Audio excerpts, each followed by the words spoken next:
It might just be the most universally known fact in chemistry, the chemical formula for water, H2O. A model of H2O doesn't look like much.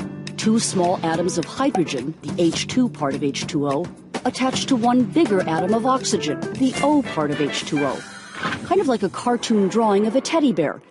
And actually, water is kind of funny. Fun facts. Water, H2O, is the only natural substance on Earth found in all three common states of matter: liquid, solid, and gas or vapor. It's also one of the only common substances that is less dense in solid form than in liquid form. And water can dissolve more substances than any other liquid.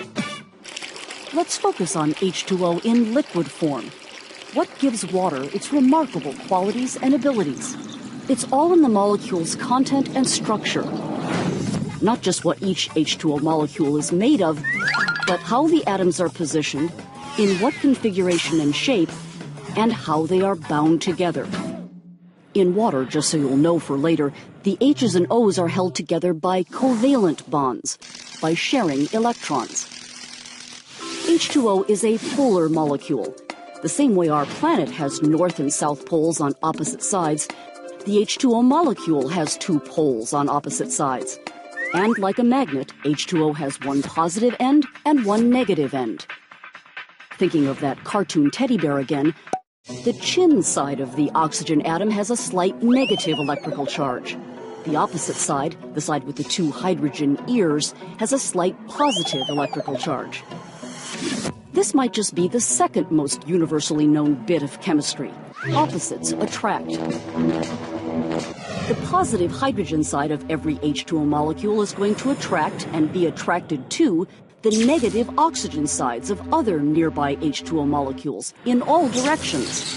More and more of them pull closer and closer together until they're like people in a hot, crowded dance club. Packed so close together they can hardly move, but still turning and moving wildly. Molecules that stay close to each other are called cohesive, and water is highly cohesive. A pentillion, even hextillion of chaotically moving, tightly packed H2O molecules cohere to make a single raindrop. As good as water molecules are at all this cohering and convening, they also form bonds with surfaces and molecules unlike themselves, a force called adhesion, as in adhesive. Pour the water out of a glass, and the inside of the glass is still wet. Some H2O molecules stick or adhere to the silica molecules in the glass. Being cohesive and adhesive is what makes water a near universal solvent. How? Take salt or sodium chloride, sodium ions, abbreviated as Na+, and chloride ions, abbreviated as Cl-, in a crystal.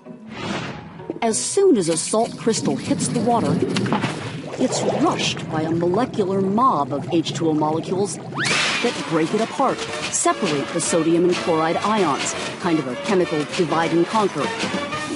Because sodium ions have a positive charge, each one is swarmed by H2O molecules flying at it with their negatively charged oxygen sides, completely surrounding the sodium ion, isolating it, carrying it off in a turbulent sea of H2O molecules. The same thing happens in reverse to the chloride ions, which have a negative charge. Each of those is surrounded and isolated by H2O molecules leading with their positively charged hydrogen sides. Each salt crystal is broken into tiny pieces, dissolved by and into the water. There's much, much more to know about H2O and how it works to keep every living thing on the planet, and maybe other planets, alive. Think of this video as a drop in the bucket.